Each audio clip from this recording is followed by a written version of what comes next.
Mic हाँ भैया on है। आज हम लोग पढ़ने वाले हैं अपना क्लास 9th का चैप्टर नंबर फर्स्ट बायो का फंडामेंटल यूनिट ऑफ लाइफ। कोशिश करेंगे कि कुछ एक घंटे में और एक घंटे के अंदर ही कोशिश करेंगे कि आपका इस चैप्टर का जो भी कॉन्सेप्ट है सब आपका क्लियर हो जाएगा। आपने पहले पढ़ा है तो आपका एक बेहतर से बेहतरीन रिवीजन कराने के लिए थोड़ा सा कोशिश करेंगे और पूरे चैप्टर को थोरोली समझने की कोशिश करेंगे। बस आपके पास कॉपी पेन होने चाहिए। जो कॉन्सेप्ट या जो पॉइंट आपको लगे कि मुझे लिखने की ज़रूरत है तो वो आप प्लीज़ नोट डाउन ज़रूर कर लीजिएगा। ठीक है, तो सबसे पहले तो आज का अपना एजेंडा यही है कि हम लोग सेल के बारे में पढ़ेंगे, जो अपना फंडामेंटल यूनिट है कि अपना कोई भी बायोलॉजी का कोई भी ऑर्गेनिज्म है सब कुछ सेल से बना हुआ है। ठीक है, सेल क्या है, किसने खोज करी है, सेल थ्योरी क्या है, डिफरेंट डिफरेंट स्ट्रक्चर एंड क्या उनके फंक्शन है, एनिमल सेल क्या है, प्लांट सेल क्या है, प्रोकैरियोटिक सेल क्या है, यूकैरियोटिक सेल क्या है। जितने भी ये सारे पॉइंट्स दिख रहे हैं सब पे बड़ी ही डिटेल्ड और बड़ी ही आसान भाषा में चर्चा करी जाएगी। ठीक है, तो do like the session and ये से आप अपनी प्रेजेंट और एब्सेंट आप सुनिश्चित करते हैं कि आप प्रेजेंट कर देंगे तो मैं समझूंगा कि आप मुझसे पढ़ते हो। ठीक है, तो सबसे पहले तो यही अगर मैं पूछूं कि why do we study cells, पर ये पढ़ने से पहले ही अगर मैं क्वेश्चन पूछूं आपसे कि हम लोग क्यों पढ़ते हैं, कि हम लोगों के आसपास जितनी भी हम लोग कोई भी एक्टिविटी कर रहे हैं, हम लोग जितने भी सारे काम कर रहे हैं, ब्रीदिंग कर रहे हैं, डाइजेशन हो रहा है, ग्रोथ हो रही है, हमारी मूवमेंट हो रहा है ना। जितने भी आपके एग्जांपल्स हैं, जैसे मैंने बताया ब्रीदिंग है, डाइजेशन है, ग्रोथ है और मूवमेंट कर रहे हैं हम लोग, सब कुछ सेल्स ही तो कर रहे हैं ना।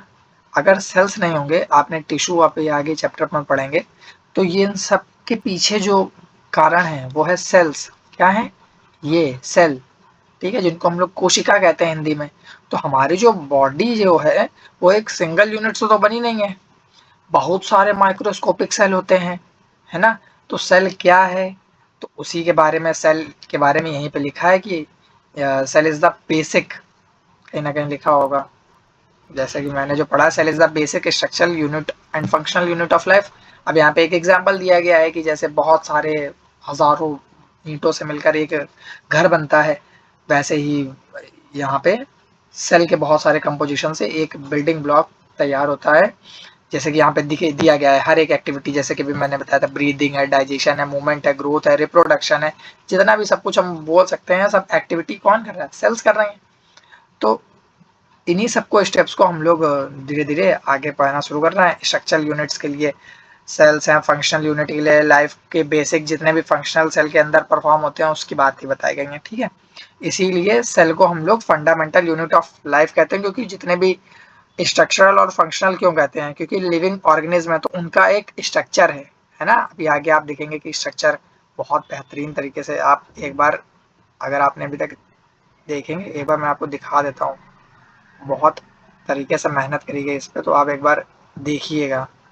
ठीक है, एक बार लास्ट तक आप रुके रहिए और मजा आ जाएगी। डिस्कवरी ऑफ सेल से पढ़ते हैं। सबसे पहला तो यही क्वेश्चन है, ये पता चल गया ना, क्योंकि फंडामेंटल यूनिट ऑफ लाइफ क्यों कहते हैं, क्योंकि वो बेसिक मूलभूत इकाई है हमारे जीवन की। सिंपल सी बात। बात आती है सेल की डिस्कवरी की। सबसे पहले एक अंकल हैं रॉबर्ट हुक, जिन्होंने 1665 में बड़े ही मतलब कि एक कॉर्क की थिन स्लाइस में माइक्रोस्कोप की हेल्प से उन्होंने ऑब्जर्व किया कि छोटे छोटे से कंपार्टमेंट टाइप के बॉक्स हैं। यही है अपने रॉबर्ट हुक अंकल जी, जिन्होंने ये किया। Cork is obtained from the bark of tree. Bark of tree मतलब पेड़ होता है ना, तो पेड़ के आप जब ऐसे बीच में देखेंगे तो उसको बार्क ऑफ ट्री, आप गूगल पे सर्च करेंगे आपको दिख जाएगा। ठीक है, तो उन्होंने वो जो छोटे छोटे से कंपार्टमेंट्स हैं उनको सेल कहा। ठीक है, तो यही दिखा है। when Hook looked at the cork, he noticed many tiny box like compartments arranged closely together, और वो closely arranged हैं। ठीक है, छोटे छोटे से जो बॉक्स हैं वो कंपार्टमेंट्स के तरीके दिखाई दे रहे हैं, जिनको उन्होंने सेल्स कहा है। ठीक है, लेकिन जो इन्होंने सेल की डिस्कवरी करी है, यहाँ पे देखो लिखा है, these compartment remind himself of small rooms occupied by monk in monasteries which were called cells. ये यहाँ पे एक्स्ट्रा इन्फॉर्मेशन है ना, ये आपको पता होनी चाहिए कि जो कंपार्टमेंट है ये उनको रिमाइंड हुआ था स्मॉल रूम से, जहाँ पर मॉन्क मोनेस्ट्रीज पे होते थे, जहाँ पे उनको सेल्स कहते थे। Therefore he named the structure cells, इसीलिए उन्होंने सेल्स कहा इनको, ठीक है। लेकिन इन्होंने जो सेल की डिस्कवरी करी ना, एक तो पहले ईयर इंपॉर्टेंट है, ठीक है, ईयर इंपॉर्टेंट है 1665, कैसे, बार्क ऑफ ट्रीज पे, और क्या उन्होंने नाम दिया सेल, और क्या कारण था, ठीक है। उन्होंने जो टाइनी बॉक्स देखा था तो बहुत ही क्लोजली अरेंज थे टुगेदर, तो उन्होंने कंपार्टमेंट्स को सेल दे दिया, ठीक है। फिर है डिस्कवरी ऑफ लिविंग सेल, उन्होंने तो मृत कोशिका की खोज करी थी, है ना, सेल को कोशिका कहते हैं, तो उन्होंने डेड सेल की खोज करी। लेकिन 9 साल बाद एक डच साइंटिस्ट हैं एंटनी ल्यूवेनहुक, उन्होंने कहा ठीक है भैया आपने बता तो दिया है, लेकिन इन्होंने भी एक दिन ऐसे ही तालाब के बैठे थे किनारे पर, इन्होंने पॉन्ड पे, पॉन्ड भी कहीं लिखा होगा, हाँ, using developed a much more powerful scope, इन्होंने और ज्यादा पावरफुल स्कोप से, माइक्रोस्कोप से इन्होंने क्या किया, he observed pond water and discovered tiny living organism moving around, और उन्होंने तालाब के ठहरे हुए पानी के पास उन्होंने ऑब्जर्व कर लिया, उनके पास और पावरफुल स्कोप था, माइक्रोस्कोप था। अब 9 साल में तो बहुत सारा चेंजमेंट हो जाएगा ना, उनके टाइम पे लेस माइक्रोस्कोप था, इनके टाइम पे मच पावरफुल माइक्रोस्कोप है, तो उन्होंने कर दिया, ठीक है। तो इन्होंने फर्स्ट लिविंग सेल ऑब्जर्व करी है, सिंपल सी बात, दो ही चीजें तो अभी तक पढ़ी हैं, डेड सेल की खोज रॉबर्ट हुक ने 1665 में, लिविंग सेल की खोज 1674 में एंटनी ल्यूवेनहुक ने, सिंपल सी बात, ठीक है, यही बात इंपॉर्टेंट है। तो इन्होंने माइक्रो ऑर्गेनिज्म ऑब्जर्व करें, और इन्हीं को इसीलिए हम लोग एंटनी ल्यूवेनहुक को फादर ऑफ द माइक्रोबायोलॉजी कहते हैं, ठीक है, father of microbiology. His observation opened at the entirely new world of microscopic, और उन्होंने ही एक नया दर्शन दिया है माइक्रोस्कोपिक की लाइफ में, ये बात बताई गई। Development of cell theory, cell theory important topic है इस चैप्टर से। सेल थ्योरी का डेवलपमेंट कैसे हुआ कि 1838 में, अभी हम लोगों ने क्या पढ़ा 1665 में, भूलने ही नहीं देंगे, 1665 में रॉबर्ट हुक ने डेड सेल की खोज करी, रॉबर्ट हुक, ठीक। 1674 में लीवेनहुक ने, इन्होंने बार्क ऑफ ट्री में, इन्होंने पॉइंट के किनारे, और इन्होंने डेड सेल का किया था, और इन्होंने लिविंग सेल की खोज करी, therefore he is known as the father of microbiology, यही तो पढ़ा है अभी, ठीक है। फिर उसके बाद बहुत सालों बाद, लगभग 200 सालों बाद, 150 सालों बाद, ये मैथियस लाइडेन हैं, इन्होंने क्या किया कि जो all plants are compose of cells, कि जितने भी, ये स्लाइडन है, जो सेल थ्योरी है वो बेसिकली स्लाइडन, सॉन और विर्शॉ पे 3 साइंटिस्ट हैं, उन्होंने अपने अलग अलग स्टेटमेंट दिए हैं। तो जो स्लाइडन है, स्लाइडन भैया, इन्होंने क्या किया, स्लाइडन अंकल, भैया नहीं है तो बहुत बड़े हैं, स्लाइडन अंकल हैं, इन्होंने क्या किया कि जितने भी प्लांट्स हैं, जितने भी प्लांट्स हैं वो सब सेल्स से बने हुए हैं, तो इनकी बात मान ली गई। फिर 1839 पे थियोडर शॉन नाम के एक व्यक्ति रहे, ठीक है, पूजनीय, जिन्होंने कहा कि जितने भी एनिमल्स हैं वो भी सेल से बने हुए हैं। अरे वाह। उसके बाद together they proposed the cell theory, और लेटर तो ये पूछा जाएगा कि सेल थ्योरी में मेन कौन से दो लोग हैं, एक हैं ये मैथियस लाइडेन, और हैं थियोडर श्वान। तो आपको पूरा नाम ना याद रहे तो आप स्लाइडन एंड स्वान याद रखिएगा, एमसीक्यू में पूछा जाता है या असर्शन रीजन में, वो प्रपोज्ड सेल थ्योरी तो आपको पता होना चाहिए, ठीक है। ईयर याद है तो अच्छी बात है, नहीं याद है तो भी कोई बात नहीं, ठीक है। स्लाइडन स्वान ने सेल थ्योरी प्रपोज करी, उसके लगभग 16-17 साल बाद रुडोल्फ विर्शो नाम के एक अंकल रहे हैं, उन्होंने एक बहुत मतलब कि इंपॉर्टेंट स्टेटमेंट दिया है कि जितने भी सेल्स हैं, जितने भी सेल अराइज होते हैं वो प्री एग्जिस्टिंग सेल्स होते हैं, मतलब कि सेल्स कहीं से न्यू नहीं बन रही हैं, सेल्स से ही न्यू सेल्स बनती हैं, इनका ये स्टेटमेंट है। ये भी स्टेटमेंट बहुत इंपॉर्टेंट है, ठीक है, बहुत इंपॉर्टेंट है, मतलब बहुत इंपॉर्टेंट है, कि हो सकता है ये पूछ लिया जाता है कि who says this, all cells arise from pre existing cells, तो ये नाम आप याद रखिएगा, रुडोल्फ विर्शो, ठीक है। रुडोल्फ विर्शो सर ने ये बोला कि all cells arise from pre existing cells, जो सेल्स पहले से ही मौजूद है उन्हीं से नई सेल्स बनती हैं, सिंपल सी बात। अभी तक हम लोगों ने इतना पढ़ लिया, सेल थ्योरी में ये बातें बताई गई हैं। अब सेल थ्योरी में जो अकॉर्डिंग टू सेल थ्योरी, उन्होंने जो सेल थ्योरी दी, उन्होंने क्या क्या बातें बताई हैं कि हर एक जो लिविंग ऑर्गेनिज्म होता है वो एक से ज्यादा सेल से बना हुआ होता है, ठीक है। एन ऑर्गेनिज्म माइक्रोस्कोपिक बैक्टीरिया और gigantic like a blue whale consists of cells, चाहे वो बैक्टीरिया हो चाहे ब्लू व्हेल हो, सब कोई सेल से बना है। Cell is the basic structural and functional unit of life, all process occur inside cells, cell में ही सब कुछ होता है। New cells arise only from pre existing cells, who says this, Rudolf Virchow uncle, ठीक है। Cells do not appear spontaneously, every cell originate through cell division. Cell division भी अभी देखो आगे बताएंगे। This theory forms the foundation of modern biology. और फिर इनकी बात मानी गई और फिर धीरे धीरे मॉडर्न बायोलॉजी में फाउंडेशन की बात इन्होंने रखी, जैसे कि ह्यूमन सेल की बात बताई गई, ये प्लांट सेल की, बैक्टीरिया की, ये पेरेंट सेल से देखिए डॉटर सेल में डिवाइड हो रहे हैं। ठीक है, ये सेल्स के कंपोजिशन से, हाँ ये पता होना चाहिए आपको, बेसिक बात है। सेल के कंपोजिशन से टिश्यू बनता है, टिश्यू के कंपोजिशन से क्या बनता है, ऑर्गन बनता है, ऑर्गन के कंपोजिशन से ऑर्गन सिस्टम, फिर उसके बाद ऑर्गेनिज्म। सिंपल सी बात, बहुत जल्दी पढ़ लेंगे हम लोग अभी 10 मिनट में। व्हाट इज अ सेल, आ गए वहीं पे। सेल की क्या है, सेल एक स्मॉलेस्ट लिविंग यूनिट है जो हमारे दैनिक जीवन के सारे कार्य करती है। ठीक है, performing all life process. A cell can obtain food, respire, breathing, excrete waste, growth, respond to stimuli और रिप्रोड्यूस, सब में सेल का ही मेन फंक्शन है। ठीक है, सेल को मतलब कि एक तरह का आप सिटी समझो, अभी उसके अंदर के जो सेल ऑर्गेनल्स होंगे, ठीक है, ये जो सेल है, सेल के अंदर एक सेल ऑर्गेनल्स हैं बहुत सारे, तो उनकी भी चर्चा होगी। तो बहुत सारे ऑर्गेनिज्म होते हैं जो एक ही सेल से बने हैं और बहुत सारे ऐसे हैं जिनके पास बहुत सारे सेल से बने हैं। तो साइज और कॉम्प्लेक्सिटी के बेसिस पे हमने सेल्स को विभाजित कर रखा है ना। साइज और सेल के बेसिस पे हमने विभाजित कर रखा है। तो shape and size of cell, ये है आरबीसी, ये है, और डब्ल्यूबीसी कहाँ है, ये है डब्ल्यूबीसी। आरबीसी डिस्क शेप का होता है, ऑक्सीजन ट्रांसपोर्ट में काम होता है। आरबीसी का फॉर्मेशन कहाँ पे होता है, आरबीसी का फॉर्मेशन होता है बोन मैरो से, बोन मैरो से, बोन मैरो से। और आरबीसी का जो कितने दिन तक चलता है, आरबीसी का जो जो उसका लाइफ स्पैन होता है 120 दिन होता है शायद, आप चेक कर लीजिएगा। और आरबीसी कहाँ पर जाके एक्सपायर हो जाती है, यानी कि डेड हो जाती है, वो है स्प्लीन।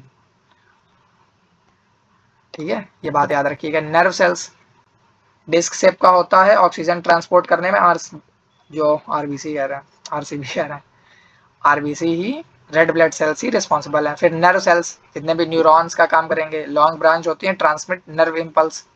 ठीक है, मसल सेल्स हैं, इलोंगेटेड तो हर मूवमेंट में हेल्प करते हैं। वाइट ब्लड सेल्स हैं, इरेगुलर शेप है इनका, देखो डिस्क शेप्ड है इनका, इरेगुलर है, कोई छोटी कोई बड़ी ऐसा।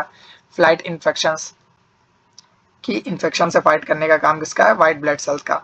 तो अभी जैसे कि हमने पढ़ा है, वो एक्स्ट्रा इन्फॉर्मेशन थी, शायद आपकी बुक में हो या ना हो, आप अगर कोई रेफरेंस बुक पढ़ते हैं तो जरूर होगा। अब हमने पढ़ा कि जो शेप और साइज के बेसिस पे, तो कुछ ऐसे ऑर्गेनिज्म हो सकते हैं कि जो यूनिसेलुलर हैं। यूनिसेलुलर ऑर्गेनिज्म कौन से भैया, कि जो एक ही सेल से बने हैं, है ना। अभी पढ़ा था ना पीछे कि some organism consists of only one cell, तो जो सिंगल सेल से बने हैं तो उनको यूनिसेलुलर कहेंगे, और जो बहुत सारे सेल से बने हुए हैं उनको मल्टीसेलुलर कहेंगे।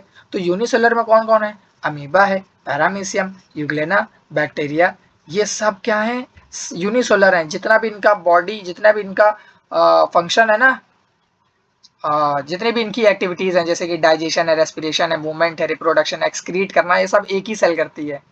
ठीक है, even though are microscopic they are complete living organism. ये जैसे कि मुझे दिख नहीं रहा इतना छोटा, ये है यूग्लेना, ये है अमीबा, ये है पैरामीशियम। तो आपको दो तीन नाम याद रखने हैं बस, अमीबा, पैरामीशियम, बैक्टीरिया, समझ रहे हो ना। करेक्ट। तो ये यूनिसेलुलर, तो जब यूनिसेलुलर पढ़ लिया तो फिर मल्टीसेलुलर भी पढ़ना पड़ेगा। मल्टीसेलुलर जो बहुत सारे सेल से मिलकर बना है ना। यूनि का मतलब वन और मल्टी का मतलब बहुत सारे, तो जो सिर्फ वन सेल से बना था उसको यूनिसेलुलर कहेंगे। ओके, ठीक ठीक ठीक। फिर मल्टी सेलुलर, मल्टी का मीन्स क्या होता है, मल्टी का मतलब ही मैनी होता है। क्या होता है बेटा, मल्टी का मतलब होता है मैनी, मल्टी मीन्स होता है मैनी। तो मैनी मीन्स जो बहुत सारे सेल्स का कंसिस्ट करके बना है, तो मैनी सेल्स मिलकर जो एक ऑर्गेनिज्म बनाते हैं उनको हम लोग मल्टी सेलुलर कहेंगे। सिंपल सी बात। कौन है, जैसे हम लोग हैं, human being, dogs, trees, birds, सब कुछ जो उनमें आप देख रहे हो। ठीक है, मैंगो का प्लांट है, अमरूद का प्लांट है, सब कुछ, डॉग है, व्हेल है, बहुत सारी चीजें। तो in multicellular organism different groups of cell perform specialised function. तो डिफरेंट ग्रुप ऑफ सेल्स, अभी बताया था ना कि सेल्स के कंपोजिशन से टिश्यू बनेगा। सेल के कंपो यहाँ पे देखो दिया गया लेवल ऑफ ऑर्गेनाइजेशन, सेल के कंपोजिशन से टिश्यू बनेगा, फिर टिश्यू से ऑर्गन बनेगा। और जो टिश्यू है ना, तो ये टिश्यूज का ही अपना स्पेसिफिक फंक्शन होता है। तो सिमिलर टाइप्स ऑफ सेल मिलकर टिश्यूज बनाती हैं और उनका एक स्पेसिफिक फंक्शन परफॉर्म करती हैं। सिंपल सी बात। हर एक टिश्यू अलग अलग तरीके का होगा, वो टिश्यू चैप्टर में हम लोग पढ़ेंगे, अलग ही चैप्टर है वो। फिर टिश्यूज के कंपोजिशन से ऑर्गन्स बन जाएंगे, हर एक ऑर्गन का अलग काम होता है, देखा है ना। हाथ का काम है लिखना, परिश्रम करना, ये सारी चीजें। पैर से चलते हो आप, ऑर्गन सिस्टम्स, फिर ऑर्गन सिस्टम से ऑर्गेनिज्म बन जाएगा, ठीक। This division of labour increase efficiency. इसी से अगर आप सोचो कि अगर हाथ से ही आपको लिखना पड़े, हाथ से ही आपको चलना पड़े, दिक्कत है ना। This division of labour increase efficiency, तो एफिशिएंसी इससे बढ़ती है। ये एक सेल का, शायद सेल का स्ट्रक्चर दिखाया गया, थोड़ा जूम करने की कोशिश करेंगे आप इसमें, देखो शायद ये जो अभी मैंने बताया ना कि सेल एक आप सिटी के तरीके समझो, ये सेल के अंदर के ही कुछ सेल ऑर्गेनल्स अभी पढ़ेंगे, जैसे कि ये माइटोकॉन्ड्रिया है और ये सेंट्रोसोम है और ये गोल्गी अपरेटस है, इनके बारे में इंडिविजुअल पढ़ेंगे। ये एंडोप्लाज्मिक रेटिकुलम है और ये एक्टिन है, डीएनए है, न्यूक्लियस है। बड़ी अच्छी क्लास होगी, ठीक है, ठीक ठीक, एक सेकंड। ठीक। अब आगे पढ़ेंगे, अब आगे हम प्लाज्मा मेम्ब्रेन पे। प्लाज्मा मेम्ब्रेन के आप जैसे मैंने बताया था कि अगर सेल को आप एक सिटी मान रहे हो, शहर, तो इसके शहर के बाहर एक चार दीवारी होती है ना, कि जहाँ पे सिक्योरिटी लगी होती है, तो सिक्योरिटी का काम है इसका, सेल मेम्ब्रेन का, ठीक है। तो ये सेल मेम्ब्रेन क्या है, आउटर बाउंड्री है, outer boundary of the cell है, जो प्रोटेक्ट करती है सेल को बाहर के आने वाले सब्सटेंस, जो एंजाइम्स हैं इन सब से। कोई भी बैक्टीरिया है, ऐसे कोई सब्सटेंस हैं जो प्रोहिबिटेड हैं, तो सेल को रोकने का काम किसका, सेल मेम्ब्रेन का। ये क्वेश्चन इंपॉर्टेंट है कि सेल मेम्ब्रेन बनी किससे होती है, तो सेल मेम्ब्रेन लिपिड और प्रोटीन से मिलकर बनी होती है। फंक्शन क्या है, गिव करती है, सेल को शेप देने का काम है, प्रोटेक्ट करती है इंटरनल कंटेंट, जितना भी सेल के अंदर, सिक्योरिटी गार्ड का काम क्या होता है, अंदर के जो लोग हैं उनकी सिक्योरिटी करना, ऐसे ही प्रोटेक्ट करती है इंटरनल कंटेंट को, कंट्रोल करती है मूवमेंट ऑफ सब्सटेंस को कि बहुत ज़्यादा एक्सपैंड ना करें सेल्स, ठीक है, मेंटेन करती है इंटरनल एनवायरनमेंट को, और plasma membrane is living and flexible, ठीक है। ये आपको दिख रही होगी शायद प्लाज्मा मेम्ब्रेन कितनी से पतली झिल्लीदार होती है, बहुत पतली सी, ठीक है, सेल का आपको दिख रही होगी ये, ठीक है। तो ये प्लाज्मा मेम्ब्रेन है, ठीक। प्लाज्मा मेम्ब्रेन आप समझ गए। प्लाज्मा मेम्ब्रेन को ही आप सेल मेम्ब्रेन कहते हैं, कोई अलग बात नहीं है, ठीक है। ये आउटर कवरिंग लिविंग बाउंड्री होती है जो सेपरेट करती है एक्सटर्नल और इंटरनल एनवायरनमेंट को। सिंपल सी बात ही, अरे सेलेक्टिवली परमिएबल नेचर, हाँ, इसके बारे में ही, प्लाज्मा मेम्ब्रेन के बारे में ही आगे बताया गया है कि ये plasma membrane allow only certain substance, मतलब अब सिक्योरिटी गार्ड है तो अब उसी को तो पता होगा ना कि किसको अंदर जाना है, किसको बाहर निकालना है ना। तो सेलेक्टिवली परमिएबल नेचर इसीलिए कहते हैं कि वो सेलेक्टिव सब्सटेंस को अंदर करेगा, पास करेगा, ठीक है। The plasma membrane allows only certain substance to enter और leave the cell, therefore it called selectively permeable. ये पूछा जाता है, why cell membrane is called selectively permeable in nature, तो आपको पता होना चाहिए, ठीक है। Because the plasma membrane allows only certain substance, ठीक है। फिर उसके बाद है ऑक्सीजन एंटर द सेल,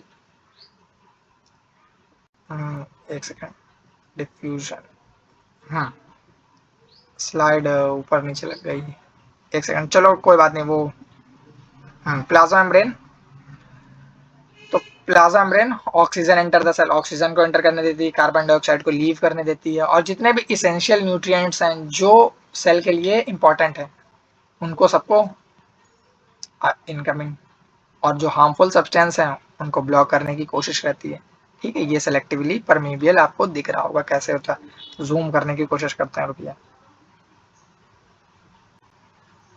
अब आपको दिख रहा होगा शायद, किस कैसे सेलेक्टिवली परमिएबल है, ये ऐसे झिल्लीदार, समझ रहे हो, इसीलिए इसको सेलेक्टिवली परमिएबल कहते हैं, ठीक। तो आप समझ गए, सेलेक्टिवली परमिएबल इस वजह से कहते हैं क्योंकि सेलेक्टिव सब्सटेंस को अंदर आने जाने की अनुमति है, सिंपल सी बात, ठीक। फिर है डिफ्यूजन। डिफ्यूजन क्या है, डिफ्यूजन एक सिंपल सा प्रोसेस है कि जो मॉलिक्यूल्स का मूवमेंट होता है हायर कंसेंट्रेशन से लोअर कंसेंट्रेशन की तरफ, उसी को हम लोग डिफ्यूजन कहते हैं, ठीक है, उसी को हम लोग डिफ्यूजन कहते हैं। आप कोई भी रूम है आपका, तो घर पे आप परफ्यूम स्प्रे कर दीजिए तो एक कॉर्नर से दूसरे कॉर्नर पे आ जाती है ना स्मेल, डिफ्यूजन के थ्रू। ठीक है, तो diffusion is the movement of molecules from a region of higher concentration to a region of lower concentration. आप किसी भी, ये देखिए ये हायर कंसंट्रेशन है तो जो मॉलिक्यूल्स हैं वो मूव करेंगे, इधर जाएंगे, फिर इधर से इधर गया, फिर जो दूर दूर की तरफ भागेंगे, इसी को आप लोग डिफ्यूजन कहते हैं। The movement continues still until equilibrium is reached. Equilibrium means कि हर तरफ जो मॉलिक्यूल्स हैं वो दूर दूर और समानता है। फिर क्या है, हाँ ये देखिए ये एग्जांपल दिया गया है कि परफ्यूम आप स्प्रे करेंगे एक कॉर्नर रूम पे तो वो धीरे धीरे पूरे रूम पे आ जाएगा। जरूरी नहीं रूम पे आप स्प्रे ही करें, आप कोई भी धूप बत्ती जला दीजिए या कोई भी एग्जांपल है। ठीक है, the perfume molecules move from an one area to higher concentration to low concentration, right. तो ये पता होना चाहिए आपको। ठीक है, हाँ इस पे देखिए देखिए दिया गया है इन सेल्स, सेल्स के अंदर oxygen and carbon dioxide often move through diffusion. Diffusion के थ्रू ही सेल्स में ऑक्सीजन और कार्बन डाइऑक्साइड का आना जाना होता है। सिंपल सी बात। ठीक है, क्योंकि वो मेम्ब्रेन से क्रॉस कर देती हैं तो डिफ्यूजन से मूव कर सकती हैं, सिंपल सी बात। फिर है ऑस्मोसिस। तो जब डिफ्यूजन है तो ऑस्मोसिस, ऑस्मोसिस क्या है वो आपने नॉर्मल पढ़ा है। ठीक है, वो आपने नॉर्मल पढ़ा है। ये क्या है, ऑस्मोसिस एक स्पेशल टाइप का डिफ्यूजन होता है। Osmosis is a type of diffusion, but ये केवल वाटर में होगा। ठीक है, वाटर के जो मॉलिक्यूल्स हैं उनका मूवमेंट होगा सेलेक्टिवली परमीबियल मेम्ब्रेन के थ्रू हायर कंसेंट्रेशन से लोअर कंसेंट्रेशन की तरफ। सिंपल सी बात खत्म। The movement of water molecules through a selectively permeable membrane from a region of higher concentration to a region of lower concentration. Osmosis help किसमें करता है, मेंटेन करने में, वाटर बैलेंस में, एब्जॉर्ब करने में, प्लांट्स के रूट्स में, और क्या है रेगुलेट सेल वॉल्यूम की सेल का वॉल्यूम कोई बहुत ज्यादा फूला ना हो, है ना, पानी तो वाटर जनरली। और फिर इसमें ये देखिए ये यहाँ पर एक ये सेलेक्टिवली परमीबियल वो है मेम्ब्रेन, तो इस तरफ क्या है सॉल्यूशन है और ये सेमी परमिएबल, इस तरफ प्योर वाटर है, तो इस तरफ से इस तरफ की तरफ आ रहा है pure water through semi permeable membrane. ठीक, फिर क्या है effect of osmosis on cells. Effect of osmosis क्या है कि ऑस्मोसिस का क्या प्रभाव पड़ता है सेल्स पे। ठीक है, ऑस्मोसिस के भी टाइप्स हैं। ऑस्मोसिस के भी टाइप्स क्या है, एक है हाइपोटोनिक, हाइपरटोनिक और आइसोटोनिक। हाइपो को आप रिलेट कीजिए हिप्पो से, सेल के अंदर पानी चला जाएगा और सेल जो है वो फूल जाएगी, है ना। Water enters the cell and cell swells, और in plant cell the cell turgid presence of cell wall और turgidity helps plant remains upright। turgidity means होता है दृढ़ता। और इसी से ये देखिए यहाँ पे देखिए दिया गया है कि जो हाइपोटोनिक सॉल्यूशन क्या है कि सेल के अंदर पानी चला गया, वाटर एंटर्स द सेल और जो सेल है वो फूल जाएगा। ठीक है, तो हाइपोटोनिक से आप रिलेट कर पाओगे हाइपो को हिप्पो से। हाइपर, ज्यादा हाइपर हो गए तो श्रिंक हो जाओगे, श्रिंक मतलब सुकड़ जाओगे। तो हाइपरटोनिक सॉल्यूशन में क्या होगा, हाइपोटोनिक सॉल्यूशन समझ पाए। हाइपोटोनिक सॉल्यूशन में इतना आप समझिए कि हाइपोटोनिक सॉल्यूशन में क्या होता है, सॉल्यूट कम होता है तो जो वाटर होता है वो सेल के अंदर चला जाता है। ठीक है, और इसी से सेल स्वेल कर जाता है, तो जब सेल स्वेल कर जाएगा तो उसको हाइपोटोनिक सॉल्यूशन कहेंगे। और जब सेल श्रिंक कर जाएगा मतलब कि बाहर पानी कम है और सेल के अंदर ज्यादा है तो सेल पानी अपना छोड़ेगी। ठीक है, यहाँ देखिए लिखा है hypotonic solution contain less water than the cell, water leaves the cell, है ना, पानी जो है वो सेल को छोड़ देता है और द सेल श्रिंक, और फिर सेल श्रिंक कर जाती है। और in the plant cell the plasma membrane pulls away from the cell wall, और यहाँ पे देखिए लिखा गया है the phenomenon is called plasmolysis. Plasmolysis can lead the writing wilting in plants. Wilting means कि जो प्लांट्स मुरझा जाते हैं ना, तो इसी कारण होता है, हाइपरटोनिक सॉल्यूशन होता है। ठीक है, तो हाइपरटोनिक सॉल्यूशन बस ना आप समझिए कि आउटसाइड सॉल्यूशन में सॉल्यूट ज्यादा है।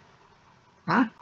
तो सेल का जो पानी है वो निकल जाएगा और सेल जो है वो श्रिंक हो जाएगा, तो श्रिंक हो जाएगा तो सुखड़ जाएगा, तो हाइपरटोनिक सॉल्यूशन है। ठीक है, ऐसे ही आइसोटोनिक सॉल्यूशन है जिसको हम लोग आइसोटोनिक सॉल्यूशन में वाटर कंसंट्रेशन इक्वल होता है ना पानी बाहर जाएगा ना अंदर जाएगा, वो न्यूट्रल है, ठीक है। तो अप्रॉक्सीमेटली सेम होता है सोल्यूट और सेल में, सब में। The cell remains unchanged in size and shape. Human fluids are generally isotonic to body cells. तो ह्यूमन के जो बॉडी के फ्लूइड्स हैं वो जनरली आइसोटोनिक होते हैं। हाँ, ठीक है। और इसके डेली लाइफ के एग्जांपल्स अगर आप रिलेट करना चाहोगे तो डेली लाइफ के, जैसे कि वो है एक वो रेजिन्स, इसको किशमिश कहते हो। तो किशमिश जो होता है, अगर आप उसको उसमें पानी में डाल दें तो किशमिश क्या होता है, कुछ टाइम बाद स्वेल हो जाएगी, फूल जाएगी। छोला है, चने होते हैं ना, वो भी स्वेल कर जाएंगे। तो जो पानी है वो उसके सेल्स के अंदर एंटर कर जाएगा। तो कौन सा एग्जाम्पल है, हाइपरटोनिक, सेल स्वेल कर जाएगी ना। फिर आता है हाइपरटोनिक। हाइपरटोनिक का भी जो सेल पानी छोड़ देता है उसका वो अलग एग्जाम्पल, जैसे खीरा होता है तो खीरे में आप पानी डाल दीजिए, है ना। और भी बहुत सारे एग्जाम्पल्स हैं, आप देखिएगा। खीरे में पानी डाल दीजिए तो वो पानी, नमक डाल दीजिए, खीरे में नमक डाल दीजिए तो पानी लीव कर देता है, ठीक है। फिर हम चलेंगे अपने सेल के अंदर की दुनिया में, ठीक है। पहले हमें इससे पहले वो पढ़ाना चाहिए, प्लांट सेल और एनिमल सेल, क्योंकि ये सारे फंक्शन जो हैं वो बाद में पढ़ेंगे हम लोग। ये सारे जो फंक्शन हैं ये बाद में पढ़ेंगे। पहले हम लोग पढ़ेंगे ये plant cell versus animal cell. Plant cell और एनिमल सेल में सबसे इम्पॉर्टेंट टॉपिक है और प्रोकैरियोटिक सेल और यूकैरियोटिक सेल। तो आपको ये देखना है कि आपको पहले फिगर देखने हैं, और उनके बेसिस में चाहता तो लिख के भी लिया था, लेकिन इससे क्या है, आप देखने की कोशिश करोगे। सेल वॉल किस में है, प्लांट सेल में, क्योंकि सेल वॉल की किसको जरूरत है, प्लांट्स को। ह्यूमंस को क्या है, ह्यूमंस को अगर पास कोई खतरा आएगा तो वो इधर उधर मूवमेंट कर लेंगे, लेकिन प्लांट्स नहीं मूव कर सकते हैं। यही एक रीजन है कि उनके पास सेल वॉल होती है, सिंपल सी बात। क्लोरोप्लास्ट, क्लोरोप्लास्ट किसमें प्रेजेंट होता है, क्लोरोप्लास्ट इसमें प्रेजेंट है, जो फोटोसिंथेसिस करेगा। ये दिख रहा है आपको, ये क्लोरोप्लास्ट है, ये भी क्लोरोप्लास्ट है, ये भी क्लोरोप्लास्ट है, ठीक है। तो क्लोरोप्लास्ट ही फोटोसिंथेसिस करेगा। फिर है वैक्यूल। वैक्यूल का अभी आगे, अच्छा अभी आपने पढ़ा नहीं। वैक्यूल का काम क्या, स्टोरेज सैक्स का काम होता है, पानी को स्टोर करने का काम है, ठीक है। तो लार्जेस्ट वैक्यूल किसमें प्रेजेंट होता है, प्लांट सेल में, क्योंकि पानी प्लांट्स को बार बार थोड़े ना आप देते हो, एक बार दे देते हो तो वो पी लेते हैं, तो उनके अंदर वैक्यूल ज्यादा बड़ा होता है। और एनिमल सेल में आप देखो वैक्यूल है कि नहीं है, होगा। ये नहीं बोल सकते हैं कि वैक्यूल होता नहीं है, होता है, but generally vacuole generally small होता है। वैक्यूल क्या होता है, मतलब स्मॉल होता है, क्योंकि पानी आप बार बार पी सकते हैं लेकिन प्लांट्स नहीं पी सकते हैं। तो वैक्यूल क्या होता है, जनरली स्मॉल होता है, ठीक। राइबोसोम, राइबोसोम का मेन फंक्शन क्या होता है, प्रोटीन सिंथेसिस का, अभी आगे पढ़ेंगे। अच्छा, एक बात और, कौन ज्यादा रिजिड है और शेप में कौन सी फ्लेक्सिबल है या इरेगुलर शेप है। तो इसका क्या है, जो प्लांट सेल है, प्लांट सेल का जो शेप है वो रेगुलर शेप है। प्लांट सेल का जो शेप है वो रेगुलर है, और इसका शेप क्या है, इरेगुलर है। आप देखो कोई इरेगुलरिटी इस पे दिख रही है ना, और फ्लेक्सिबल भी है। और इसका क्या है, प्लांट सेल एक फिक्स्ड है, रिजिड है ना। और ये क्या है, फ्लेक्सिबल है, और फ्लेक्सिबल है तो इनका कोई फिक्स्ड शेप भी नहीं है। अब हम इसको बाद में थोड़ी देर पढ़ाएंगे, क्योंकि ऊपर वाले जितने भी जैसे न्यूक्लियस एंडोप्लाज्मिक रेटिकुलम है, तो ये सब चीजें तब पढ़ाएंगे ताकि आपको समझ में आए। अब हम जहाँ पे थे सेल वॉल पे, वहीं पे चलते हैं, ताकि आपको वहां से ज्यादा अच्छी तरीके से समझ में आएगा।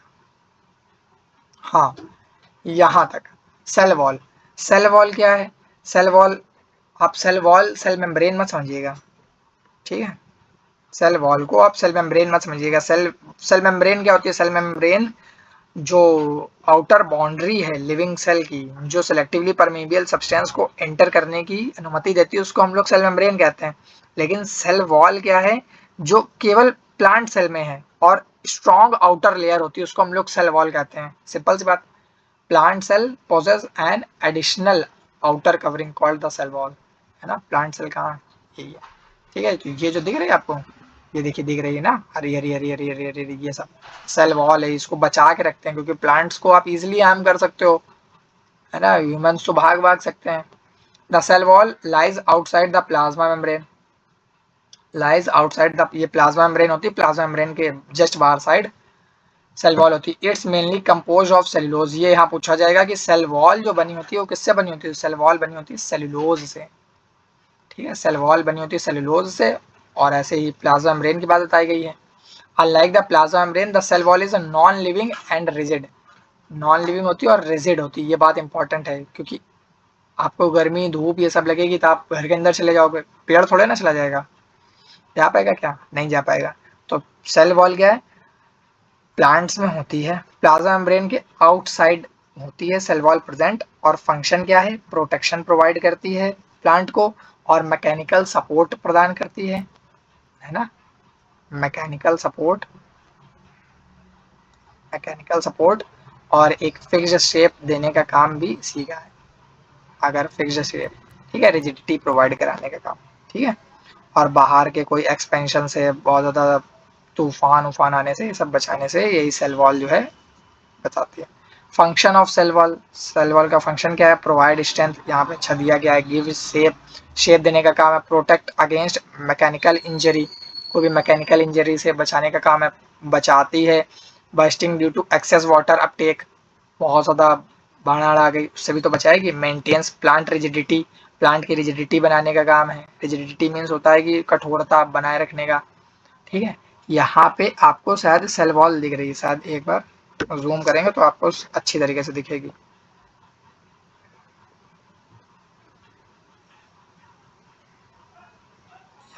अब आपको दिख रहे होंगे, देख रहे हैं आप, ये कहाँ पे सेल वॉल है, कहाँ पे सेल मेम्ब्रेन है, तो ये है सेल वॉल, ये जो ग्रीन ग्रीन दिख रहा है ये, इसी को सेल वॉल कहते हैं, ठीक है।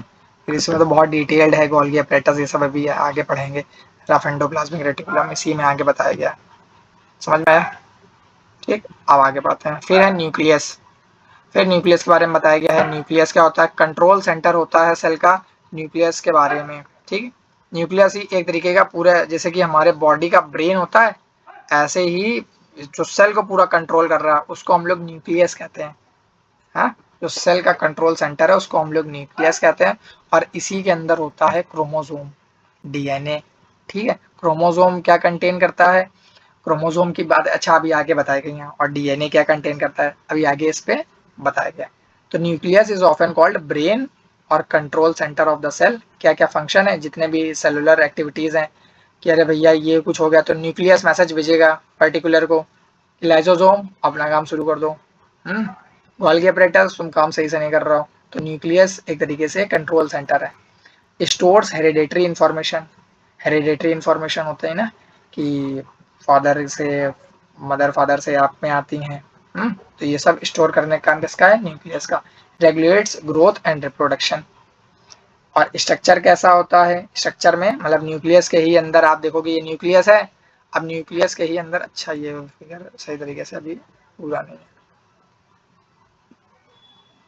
हाँ अब ठीक है, ठीक है, अब आपको दिख रहा होगा कि न्यूक्लियस के अंदर ही न्यूक्लियर पोर्स हैं, और ये न्यूक्लियस है, ये जो पूरा है ये ये अपनी पूरी आ, यहाँ पे ये देख रहे हैं, ये जो पूरा बैगनी वाला पोर्शन है ये न्यूक्लियस है, देख रहे हैं।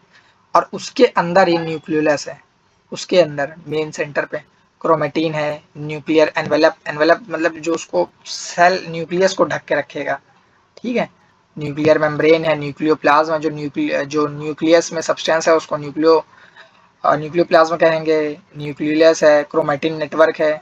जब सेल डिवीजन में क्रोमेटिन कंडेंस इनटू क्रोमोसोम, और सेल डिवीजन में ही क्रोमेटिन जो है वो कंडेंस हो जाता है क्रोमोसोम में, और क्रोमोसोम ही कंटेन करता है डीएनए को, और डीएनए कैरी करता है जीन को जो हमें डिटरमाइन करता है कि आई कलर है ना, डीएनए ही तो कंटेन करता है कि हाइट कितनी होगी, ब्लड ग्रुप कैसा होगा, आपका कलर कैसा होगा, पेरेंट्स से ही मिलेगा कि नहीं, ये यहाँ पे उनके बारे में अलग अलग बताया गया है, हो सकता है एनसीईआरटी में ना हो लेकिन जल्दी से पढ़ लेंगे कि न्यूक्लियर मेम्ब्रेन का काम क्या है, न्यूक्लियर मेम्ब्रेन या न्यूक्लियर एनवेलप कहें, बात एक ही है, जो ढक के रख रहा है न्यूक्लियस को, सिंपल सी बात।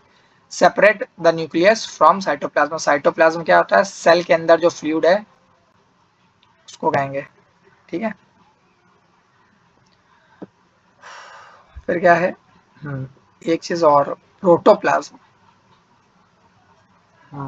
प्रोटोप्लाज्म अभी देखिए आगे होगा तब बताएंगे। Separate the nucleus from the cytoplasm, cytoplasm से अलग करने का काम है इसका न्यूक्लियर मेम्ब्रेन का, ये देखिए ये दिख रही है आपको इरेगुलर में, ये हाँ यही है, ठीक है। Protect the genetic material, genetic material को स्टोर करके रखती है। Contains tiny opening of the nuclear pores, और ये हैं उसके न्यूक्लियर पोर्स, ये ठीक है ये। फिर क्या है, फंक्शन क्या है, control the movement of substance between the nucleus and cytoplasm. जो सब्सटेंस है ना जिनका मूवमेंट हो रहा है न्यूक्लियस और साइटोप्लाज्म के बीच में, तो उनके मूवमेंट को कंट्रोल करना और मेंटेन करके रखना शेप को न्यूक्लियस के। ये काम किसका है, न्यूक्लियर मेम्ब्रेन का। फिर न्यूक्लियर पोर्स के बारे में बताया गया, न्यूक्लियोप्लाज्म के बारे में बताया गया। न्यूक्लियर पोर्स क्या है, ये जो ये दिख रहा है आपको, ये इन्हीं को आप लोग न्यूक्लियर पोर्स कहते हैं, ठीक है। ये जो जगह दिख रही है हल्के हल्के छोटे छोटे से छिद्र हैं, बहुत छोटे छोटे से, उनको हम लोग न्यूक्लियर पोर्स कहते हैं। तो इनका फंक्शन मेन सिंपल सा इतना है कि ये जो मटेरियल एक्सचेंज करने का न्यूक्लियस और साइटोप्लाज्म के बीच में, सिंपल सी बात बस। Permit movement of RNA protein and other molecules, permit करता है आरएनए प्रोटीन्स और अदर मॉलिक्यूल्स को बिटवीन न्यूक्लियस एंड साइटोप्लाज्म। फिर है अपना न्यूक्लियोप्लाज्म, न्यूक्लियोप्लाज्म सपोर्ट करता है क्रोमोसोम और न्यूक्लियस को। Provide a medium of various nuclear activities, nuclear activities को एक मीडियम प्रदान करता है। फिर न्यूक्लियस, न्यूक्लियाइज जो न्यूक्लियस है वो राइबोसोम सिंथेसिस करता है। सिंथेसिस का मतलब ribosome banana, helps in protein synthesis. तो राइबोसोम का ही मेन फंक्शन है प्रोटीन सिंथेसिस का, ठीक है। तो न्यूक्लियस ही प्रोटीन सिंथेसिस का काम करता है, ठीक है। सॉरी, राइबोसोम, ठीक। न्यूक्लियस में तो है वो। क्रोमेटिन और क्रोमोसोम के बारे में बताया गया। क्रोमोसोम पढ़ते हैं कुछ लोग, तो ये जो न्यूक्लियस के अंदर धागे की तरीके स्ट्रक्चर होता है ना, ये क्रोमोसोम है। क्रोमोसोम से यहाँ से क्रोमेटिन निकला है और फिर ऐसे ही यहाँ पे डीएनए, और डीएनए का ही पार्ट जीन, जीन का ही कुछ पार्ट डीएनए। यहाँ पे बताया गया है कि inside the nucleus thread like structure called chromatin are present. Nucleus के अंदर एक धागे के माफिक एक दिखता है, जिसके बारे में बताया गया है। साइटोप्लाज्म बता दिया गया, साइटोप्लाज्म भी नहीं बताया, चलो साइटोप्लाज्म में बताएंगे। तो क्रोमेटिन और क्रोमोसोम ये है। ड्यूरिंग द सेल डिवीजन, जब सेल डिवीजन होता है तो क्रोमेटिन और कंडेंस हो जाता है और become thicker to form chromosome. फिर क्रोमेटिन ही क्रोमोसोम बन जाता है। क्रोमेटिन ही यहाँ पे देखो दिखा रहा होगा, क्रोमोसोम ही क्रोमेटिन बन जाता है, become thicker to form chromosome. और क्रोमेटिन क्या है, थिन लॉन्ग और थ्रेड लाइक स्ट्रक्चर। और क्रोमोसोम क्या है, कंडेंस्ड फॉर्म ऑफ क्रोमेटिन। तो क्रोमोसोम क्या है, क्रोमोसोम इसी का कंडेंस पार्ट है क्रोमेटिन का, है ना, बहुत ज्यादा। और clearly visible during the cell division, और उसमें क्लियरली विजिबल है बट उसमें नहीं है क्लियरली विजिबल, ठीक है। अब यहाँ पे डीएनए की बात बताई गई है, जीन्स की बात बताई गई है। डीएनए क्या है, डीएनए का फुल फॉर्म पता होना चाहिए आपको। डीऑक्सीरिबो न्यूक्लिक एसिड होता है। डीएनए प्रेजेंट होता है कहाँ पे, क्रोमोसोम में। और स्टोर क्या करता है, जितने भी जेनेटिक इंफॉर्मेशन होती है, जैसे ग्रोथ है, development, reproduction, inheritance of traits, आंखें कैसी होंगी, बाल कैसे होंगे, हम्म आपके बालों का कलर कैसा होगा, आंखों का कलर कैसा होगा, ये सब पेरेंट्स से ही आता है, इनहेरिटेंस है ना, हेरिडेटरी है। ये डीएनए का स्ट्रक्चर बताया गया है कि कैसे उसका बेस पेयर है, और ये उसके बेसिस बताए गए हैं, गुआनिन, साइटोसिनिन, थायमीन और एडेनिन। ये अभी आपके में शायद नहीं है, तो इस पर ज़्यादा बात नहीं करेंगे। बस इतना आपको याद रखना है कि डीएनए कौन सा जेनेटिक इन्फॉर्मेशन को मतलब रखता है, ठीक है। फिर है जीन्स के बारे में बताया गया है। ये वो जीन्स नहीं जो आप पहनते हैं, ठीक है। जीन्स एक सेगमेंट होता है डीएनए का जो प्रेजेंट होता है क्रोमोसोम में। फंक्शन क्या होता है जीन्स का, control inherited characteristics like eye colour, hair type, height, blood group, skin colour. तो ये जीन्स के बारे में, ठीक है। तो जीन क्या है, तो जो क्रोमोसोम्स है ना, ये क्रोमोसोम से आप देख रहे हो, क्रोमोसोम से ही स्पेसिफिक क्रोमोसोम का ही genes are segment of DNA present on chromosome. Means की क्रोमोसोम के ही स्पेसिफिक रीजन को ही हम लोग जीन्स कहते हैं। और जीन्स कैरी करता है इंफॉर्मेशन जो इनहेरिटेड कैरेक्टरिस्टिक्स हैं, जैसे आई कलर है, हेयर टाइप है, और हाइट है, ब्लड ग्रुप है, स्किन कलर है, ये सब जीन्स पे डिपेंड करता है, ठीक है। इसीलिए उसको पेरेंट से कैरेक्टरिस्टिक्स ऑफ स्प्रिंग तक जो लेकर जाने का काम होता है वो जीन्स का होता है, ठीक है। और डीएनए अपना ग्रोथ और डेवलपमेंट, रिप्रोडक्शन, इन सब में, ठीक है। फिर है फंक्शन ऑफ न्यूक्लियस। फंक्शन क्या है न्यूक्लियस का, सारे कंट्रोल करता है सेलुलर एक्टिविटीज, स्टोर करता है जेनेटिक इन्फॉर्मेशन और कंट्रोल करता है सेल डिवीजन को। ये सारी बातें यहाँ पे देखो लिखी गई हैं। सेलुलर एक्टिविटीज में क्या है, जैसे ग्रोथ है, रेस्पिरेशन है, मेटाबॉलिज्म है, और प्रोटीन सिंथेसिस का काम है, सेल डिवीजन का काम है।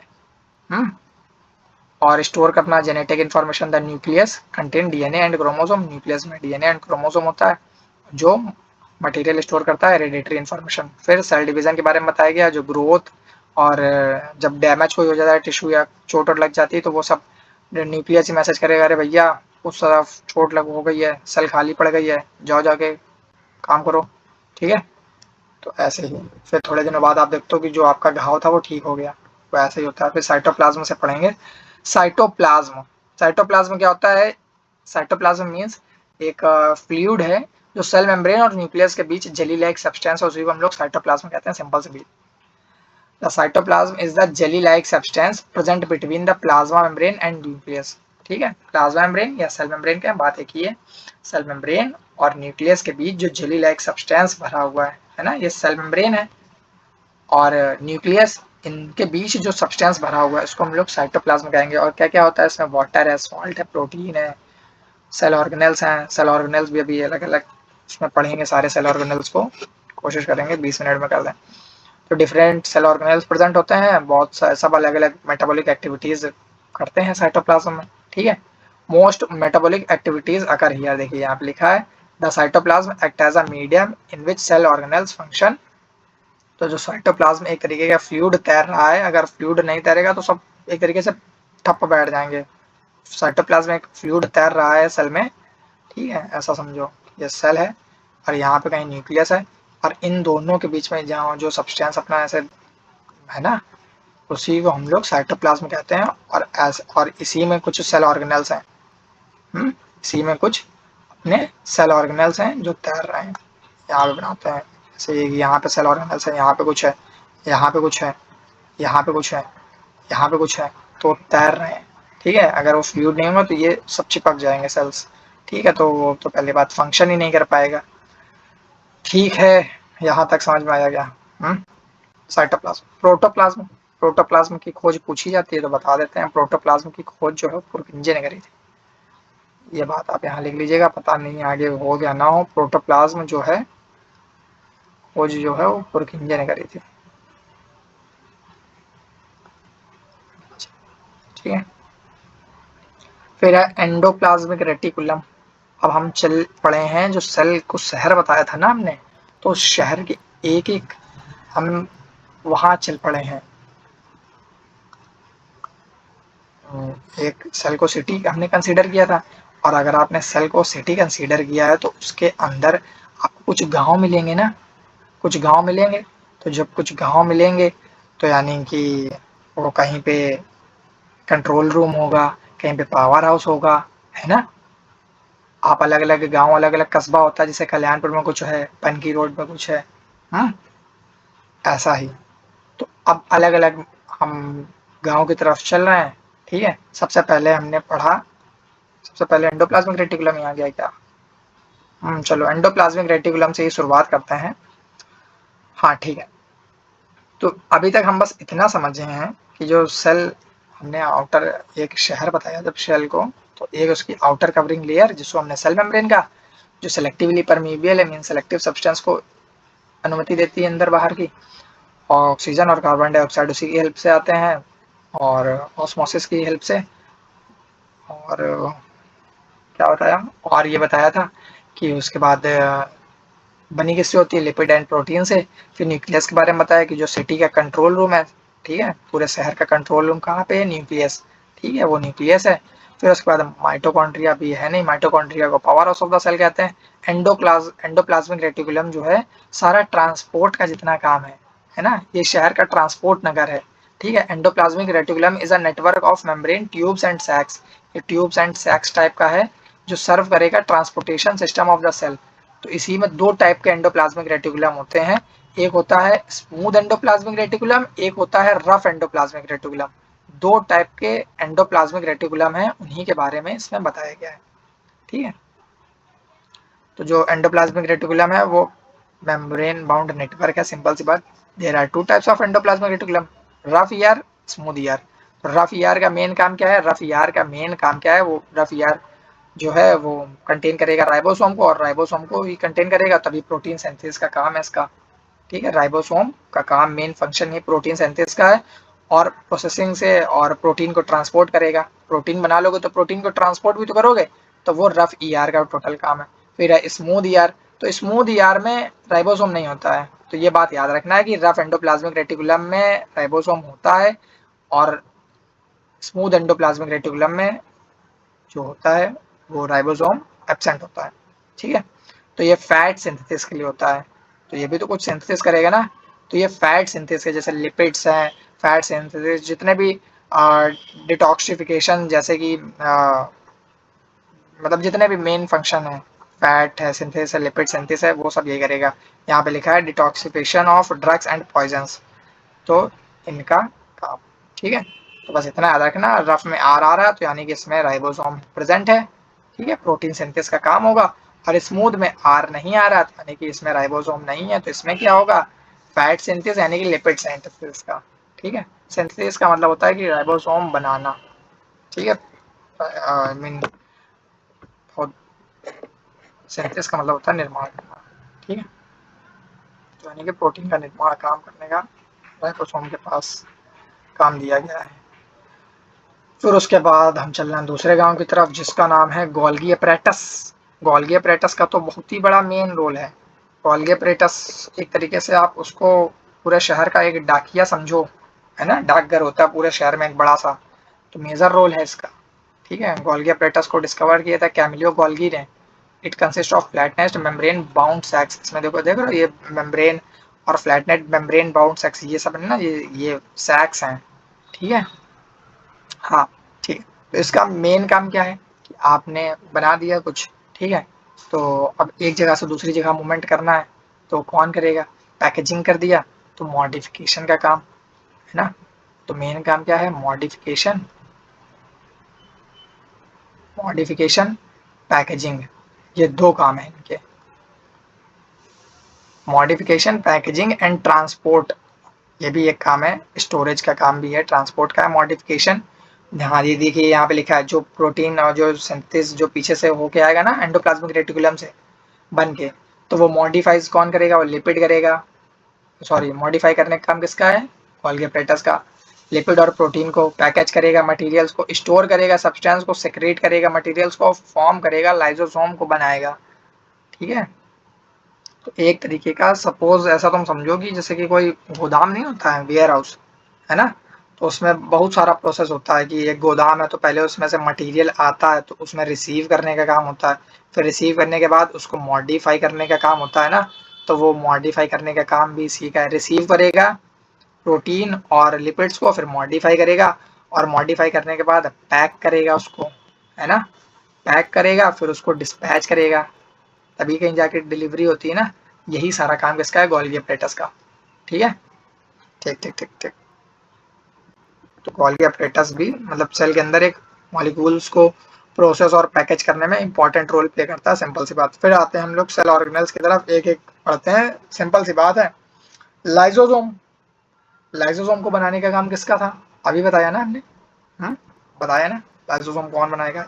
लाइजोसोम में क्या होता है, डाइजेस्टिव एंजाइम्स होते हैं कि जो अनवांटेड मटेरियल्स होते हैं ना, उनको कहते हैं, अरे रुक जाओ भैया इतनी जल्दी काहे की है, कहाँ जा रहे हो। Lysosomes are membrane bound sacs containing digestive enzymes, इसमें डाइजेस्टिव एंजाइम्स होते हैं।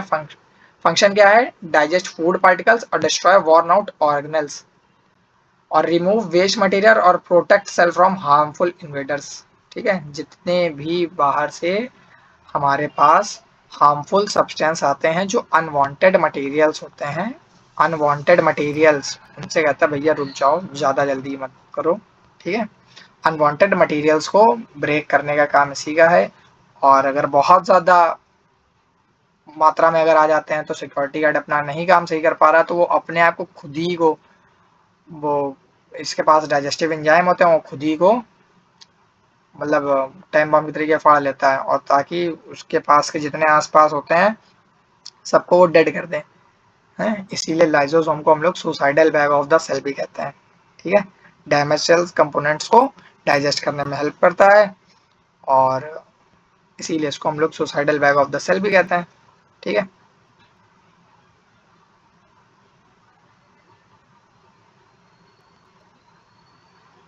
ठीक है।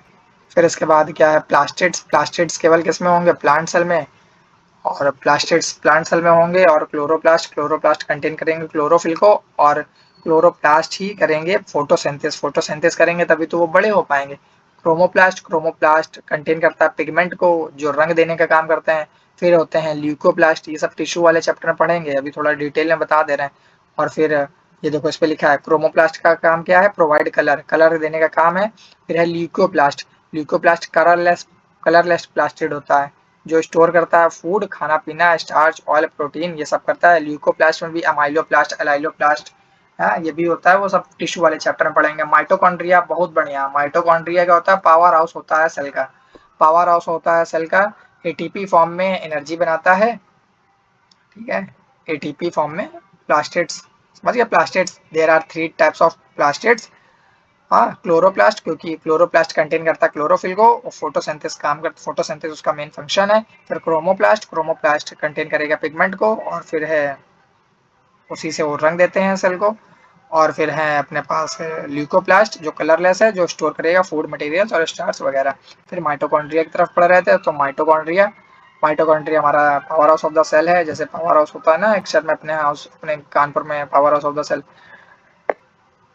पावर हाउस है, सेल नहीं। हाँ, तो ये रिलीज करता है एनर्जी थ्रू सेलुलर रेस्पिरेशन। और the release energy ATP form में, एटीपी का फुल फॉर्म पता होना चाहिए, एडिनोसिन ट्राइफॉस्फेट। और ATP act as a energy currency of the cell. और माइटोकॉन्ड्रिया ही एक ऐसा सेल ऑर्गेनल है जिसके पास, mitochondria is the only cell organelle has its own DNA, ठीक है। माइटोकॉन्ड्रिया के पास ही खुद का इसका डीएनए होता है, ठीक है, बाकी किसी के पास नहीं है। फिर है वैक्यूल के बारे में बताई गई है, वैक्यूल के बारे में चर्चा करेंगे। वैक्यूल क्या है, वैक्यूल क्या तो है, स्टोरेज सैक्स होते हैं, एक तरीके से थैली समझ लो, ठीक है, थैली समझ लो, जिसमें पानी भरा जाएगा, लार्ज, सेंट्रल और परमानेंट होता है। फंक्शन क्या होता है, पानी को स्टोर करेगा, खाने को स्टोर करेगा, जितने भी वेस्ट प्रोडक्ट है उसको स्टोर करता है, और टर्जिडिटी बनाए रखता है, ठीक है। प्लांट सेल में बहुत बड़ा होता है जनरली, और जो ह्यूमंस, जो एनिमल सेल है उसमें जनरली थोड़ा सा छोटा होता है। ना नहीं कह सकते हो आप, टर्जिटी मीन्स होता है सपोर्ट, ठीक है, ये आपको बता देता हूँ मैं, यहाँ पे टर्जिटी मीन्स लिख देता हूँ। टर्जिडिटी मीन्स होता है सपोर्ट, दृढ़ता, है ना, सुरक्षा प्रदान करने का काम किसका है, वैक्यूल का, ठीक है। अब इसके आगे हम लोग आ गए हैं प्रोकैरियोट्स पे, फिर यूकैरियोट्स पे 1 घंटे में हम लोगों ने काफी कुछ पढ़ने की कोशिश करी है, प्रोकैरियोट्स और यूकैरियोट्स।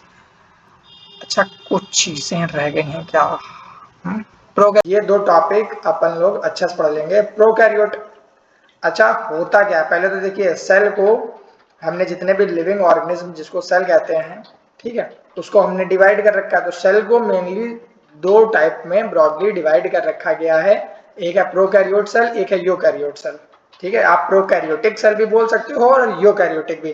प्रोकैरियोटिक कौन से हैं, जो सिंगल सेल्स हैं, ठीक है, जो सॉरी सिंपल सेल्स हैं, सिंपल, जो सिंपल सेल्स हैं। और यूकैरियोटिक सेल्स कौन से हैं, यूकैरियोटिक जो कॉम्प्लेक्स सेल्स हैं। सिंपल और कॉम्प्लेक्स के सोच रहे होगे कि ये क्या होता है भैया, सिंपल मतलब सोच लो सरल, और कॉम्प्लेक्स मीन सोच लो थोड़ा सा कठिन या जटिल, जटिल, ठीक है। तो सिंपल सेल और प्रोकैरियोटिक, यूकैरियोटिक, मेन डिफरेंस क्या है इनके बीच में, ठीक है। मेन डिफरेंस क्या होता है, इतना समझिए कि प्रोकैरियोटिक सेल और यूकैरियोटिक सेल, प्रोकैरियोटिक में जितने भी बैक्टीरिया हैं और साइनोबैक्टीरिया हैं, पैरामीशियम, ये सब आते हैं, ठीक है, ये सब अपने किस में आते हैं, प्रोकैरियोटिक में, ठीक। तो प्रोकैरियोटिक में जितने भी बैक्टीरिया हैं और साइनोबैक्टीरिया, पैरामीशियम, ये सब, राइट, ठीक। और यूकैरियोटिक में जितने भी प्लांट्स हैं, एनिमल्स हैं, तो ये सब अपना किस में आ जाएगा, ये सब आ जाएगा अपना यूकैरियोटिक सेल में, ठीक है। तो एक चीज तो क्लियर हुई, एनिमल्स हैं, और फंगाई या फंगी जिसे आप बोलते हो, ये याद रखिएगा, ठीक है। कुछ अभी स्टैटिक बातें हैं सेल के चैप्टर से रिलेटेड, वो बता देंगे, सबसे बड़ी सेल कौन सी होती है, सबसे छोटी सेल, ठीक है। अब पहले हम इसके फिगर पे चलते हैं, ठीक है। प्रोकैरियोटिक सेल हमने समझ लिया कि सेल को 2 टाइप में डिवाइड किया गया, एक प्रोकैरियोटिक सेल, एक यूकैरियोटिक सेल, ठीक है। अब हम समझेंगे इनके अंदर के फीचर्स क्या हैं, ठीक है, एक एक करके समझेंगे। सबसे पहले बात करेंगे प्रोकैरियोटिक सेल में। प्रोकैरियोटिक सेल में आप देखो, ये देखिए कुछ एक फीचर्स हैं जो दोनों में कॉमन है, जैसे सेल मेम्ब्रेन है ना, राइबोसोम है। राइबोसोम का काम क्या होता है? प्रोटीन सिंथेसिस का, ठीक है, ये बात आप याद रखिएगा। तो आप इसमें देख रहे हैं कि न्यूक्लियर मेम्ब्रेन, न्यूक्लियर मेम्ब्रेन किसमें? प्रोकैरियोटिक सेल में न्यूक्लियर मेम्ब्रेन। पहले एक एक करके पढ़ते हैं। न्यूक्लियस, न्यूक्लियस इसमें कोई एक ट्रू न्यूक्लियस है नहीं, मतलब डिफाइनिंग नहीं है न्यूक्लियस, ठीक है, लेकिन इसमें न्यूक्लियस है एनिमल सेल में, ठीक है। तो यानी कि जितने बैक्टीरिया में न्यूक्लियस नहीं है, true nucleus are not found, and यहाँ पे प्रेजेंस है, ठीक है, यहाँ पे प्रेजेंट है। फिर अपने बात करेंगे क्या होता है डीएनए, ठीक है। डीएनए यहाँ पे देखिए, डीएनए नहीं है लेकिन न्यूक्लियोइड, न्यूक्लियोइड है, तो न्यूक्लियोइड रीजन पे ही प्रेजेंट होता है डीएनए, ठीक है, न्यूक्लियोइड रीजन पे ही प्रेजेंट होता है डीएनए। ऐसे ही सेम एज अगर मैं यहाँ पे बात करूं, तो यहाँ पे क्या होता है? न्यूक्लियस के अंदर डीएनए होता है। हमने पढ़ा है ना एनिमल सेल में कि न्यूक्लियस के अंदर डीएनए होता है, और न्यूक्लियस का काम है क्रोमोसोम को कंटेन करना, है ना। फिर हम बात करेंगे न्यूक्लियर मेम्ब्रेन की। न्यूक्लियर मेम्ब्रेन यहाँ पे है नहीं, और इस वाले में है, ये यहाँ पे दिख रहा है ना, यहाँ पे न्यूक्लियर मेम्ब्रेन प्रेजेंट है और इस वाले में एब्सेंट है। तो आप एक डिफरेंस बना लीजिएगा 4-5 पॉइंट का। सेल ऑर्गेनेल्स, ठीक है, माइटोकॉन्ड्रिया इसमें नहीं होता है। प्रोकैरियोट सेल्स में आपसे डिफरेंस ही पूछेगा, ठीक है, तो प्रोकैरियोट सेल में माइटोकॉन्ड्रिया नहीं होता है। माइटोकॉन्ड्रिया, माइटोकॉन्ड्रिया का फंक्शन क्या होता है? Power house of the cell होता है। माइटोकॉन्ड्रिया नहीं होता है। इस वाले में माइटोकॉन्ड्रिया प्रेजेंट होता है, देखिए कहीं ना कहीं होगा, हाँ ये देखिए यहाँ पे लिखा है माइटोकॉन्ड्रिया, ठीक है, ठीक है। फिर उसके बाद साइज के बेसिस पे भी तो पता चलना चाहिए ना कि प्रोकैरियोट सेल बड़ा है या यूकैरियोट सेल बड़ा है। तो अगर साइज के बेसिस पे हम बात करें, प्रोकैरियोट्स बड़ा है या यूकैरियोट्स, प्रोकैरियोट्स या यूकैरियोट्स, बताइए कौन सा बड़ा होगा? बैक्टीरिया सेल बड़ी होगी या ह्यूमन सेल बड़ी होगी? बताइए। प्रोकैरियोट सेल हमारा छोटा होता है जनरली, ठीक है, तो जनरली स्मॉल, जनरली स्मॉल, और यूकैरियोटिक सेल की साइज बड़ी होती है, ये बात पता रखेंगे। साइज में यूकैरियोटिक सेल बड़ा है, ठीक है, और ये 4-5 डिफरेंस हो गए।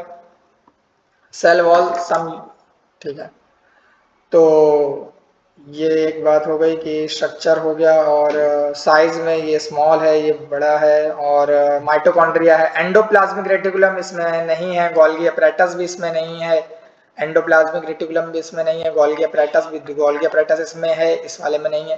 तो ये सब, हाँ इसमें ये जो फ्लैजेलम है, इसके थ्रू ये मूवमेंट करता है, ठीक है, फ्लैजेलम।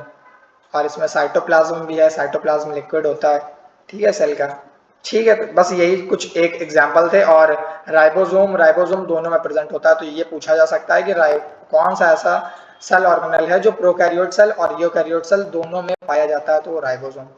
अब हमने एक टॉपिक इसमें ऐड नहीं किया है, वो यहाँ पे पढ़ लेंगे उसको हम, जो सेल डिवीजन टॉपिक है ना, ये एक पेज छोड़ा है, उसको यूटिलाइज कर लेंगे यहाँ पे। आप हेडिंग डाल लीजिए सेल डिवीजन,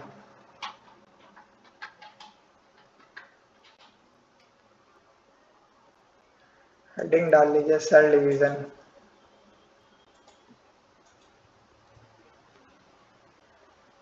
सेल डिवीजन, तो सेल डिवीजन क्या होता है? डिवीजन तो आप जानते होंगे,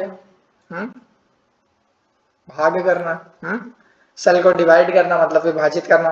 तो सेल डिवीजन क्या होता है कि जब एक सेल बड़ी होकर, बड़ा मतलब न्यू सेल बनाता है, उसी को हम लोग सेल डिवीजन कहते हैं। सिंपल लैंग्वेज में अगर एक सेल से हम लोग 2 सेल बनाते हैं, तो एक सेल से जब 2 सेल बनती हैं, उसको हम लोग सेल डिवीजन कहते हैं, ठीक है। एक सेल से 2 सेल बनती हैं, ज़्यादा पतला हो गया, एक सेल से जब 2 सेल बनती हैं,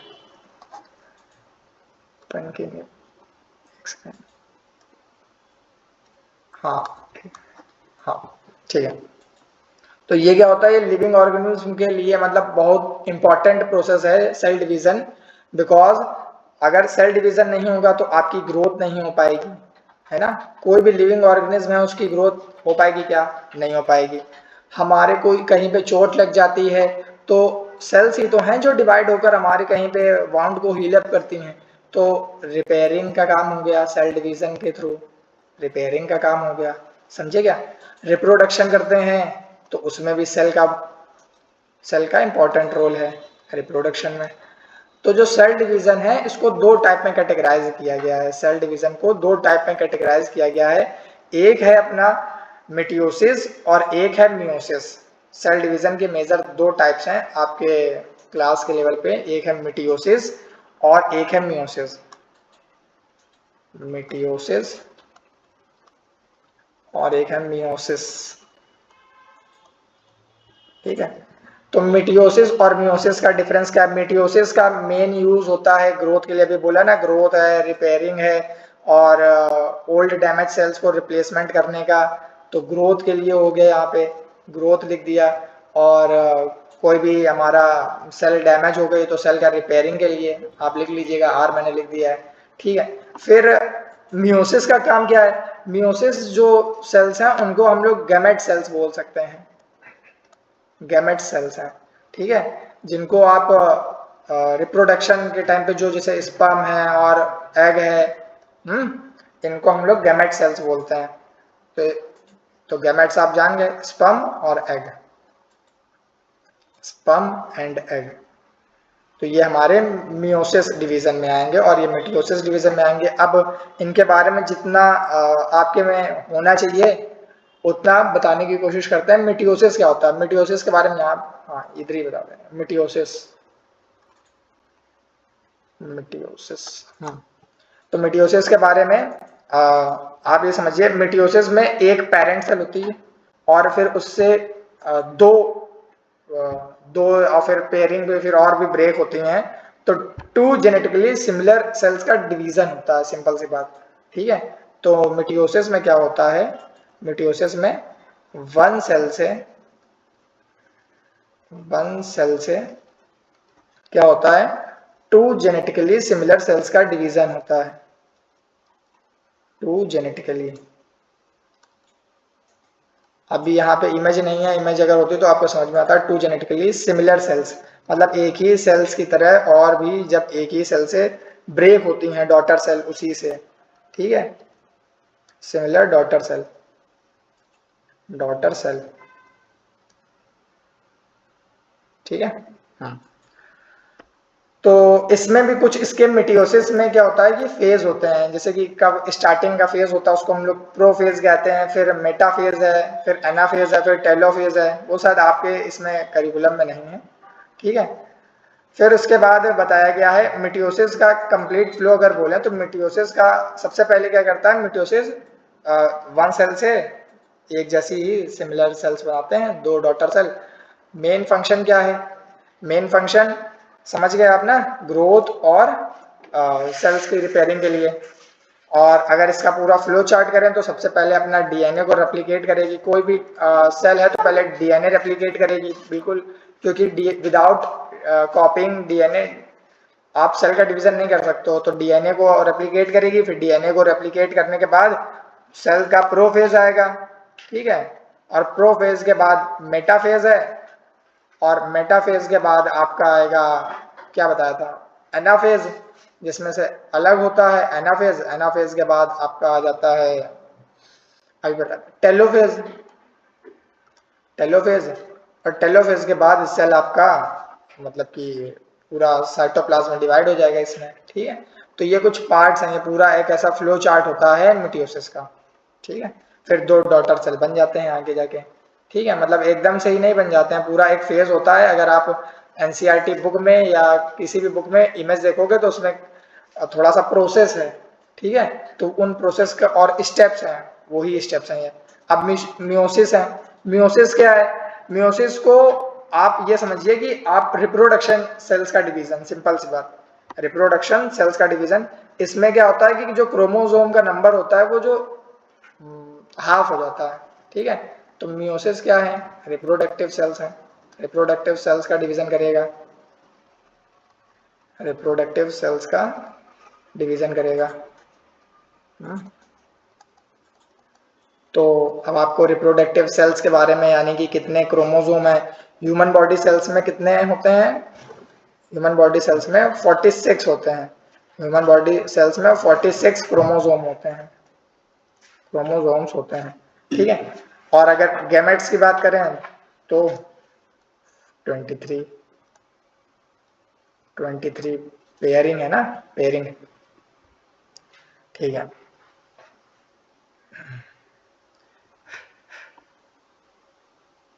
तो मियोसिस सेल किस पर डिवीजन है, मियोसिस सेल रिप्रोडक्टिव सेल का डिवीजन है, और ह्यूमन सेल्स में 46 क्रोमोसोम होते हैं, गैमेट्स 23। और आपको पेयरिंग भी पता होना चाहिए, एक्स एक्स किसका होता है और एक्स वाई किसका होता है, ठीक है। इसमें से कौन सा मेल का क्रोमोसोम है, कौन सा फीमेल का क्रोमोसोम है, ठीक है, ये आपको पता होना चाहिए। कुछ एक स्टैटिक बात है, स्टैटिक्स बातें कौन सी हैं कि अगर सेल की बात हमने पहले तो मिटियोसिस और मियोसिस में अगर कुछ बचा है, हाँ एक चीज और कि अगर मिटियोसिस है तो मिटियोसिस में क्या होता है कि जैसे सपोज एक सेल है तो एक सेल से फिर हमारे दो डॉटर सेल बनेंगी, है ना, ऐसे ऐसे। अगर मियोसिस की बात करेंगे तो मियोसिस में वी नीड टू सेल्स, है ना, दो सेल की जरूरत है, और फिर दो सेल से कितनी सेल बनेंगी, चार, दो सेल से दो इस तरफ हो जाएंगी, दो इस तरफ हो जाएंगी, तो यानी कि चार सेल बन जाएंगी। क्रोमोसोम का नंबर कितना हो जाएगा, आधा हो जाएगा, ठीक है। यहाँ पे क्रोमोसोम का नंबर जो होता है वो सेम रहता है, यहाँ पे क्रोमोसोम का नंबर क्या होता है, आधा हो जाता है, ठीक है। ग्रोथ मतलब मेन फंक्शन जो है, मेन रोल पता होना चाहिए आपको। अभी बताया है मिटियोसिस का मेन रोल है ग्रोथ और रिपेयरिंग के लिए, और मियोसिस का मेन रोल है रिप्रोडक्शन सेल है, तो यानी कि गैमेट्स फॉर्मेशन के लिए, ठीक है, गैमेट्स फॉर्मेशन के लिए, ठीक, ठीक है। हम्म तो कुछ स्टैटिक बातें कि अगर सबसे बड़ी सेल सेल की बात करें, सेल की बात करें तो ह्यूमन बॉडी में, ह्यूमन बॉडी में ह्यूमन बॉडी में ह्यूमन बॉडी में सबसे बड़ी सेल है एग, ठीक है, ओवम शायद आपकी बुक में लिखा होगा, ठीक है। एंड सबसे छोटी जो सेल है वो है स्पर्म, ठीक है, ये स्मॉलेस्ट है, तो स्मॉलेस्ट के लिए एस लिख दिया और लार्जेस्ट के लिए एल लिख दिया, ठीक है। तो ये largest cell present in the human body is ovum और स्मॉलेस्ट सेल इज स्पर्म। और अगर पूरे वर्ल्ड में अगर पूरे पूरे लिविंग ऑर्गेनिज्म में बात करेंगे, तब अगर सेल की बात करेंगे, तब अगर बात करेंगे तो स्मॉलेस्ट हो जाएगी अपनी माइकोप्लाज्मा, स्मॉलेस्ट अपनी हो जाएगी माइकोप्लाज्मा, माइकोप्लाज्मा। और अगर लार्जेस्ट बोलेंगे तो लार्जेस्ट हो जाएगा ऑस्ट्रिच का एग, ऑस्ट्रिच का एग। तो ये बात आपको पता होनी चाहिए। और एक चीज हाँ शायद हमने उस दिन बताई थी कि जो न्यूक्लियस है, न्यूक्लियस, न्यूक्लियस, ठीक है, न्यूक्लियस को ब्रेन ऑफ द सेल कहते हैं, और न्यूक्लियस की जो खोज है वो रॉबर्ट ब्राउन ने करी है, रॉबर्ट ब्राउन, ये एक नाम भूल गए थे, ठीक है। तो अब आपके इस चैप्टर में जितनी मेन बातें होनी चाहिए वो सारी बातें हमने कवर कर दी हैं एक बेहतर रिवीजन के लिए। चलिए ठीक है, मिलते हैं नेक्स्ट चैप्टर टिश्यू में, ठीक है।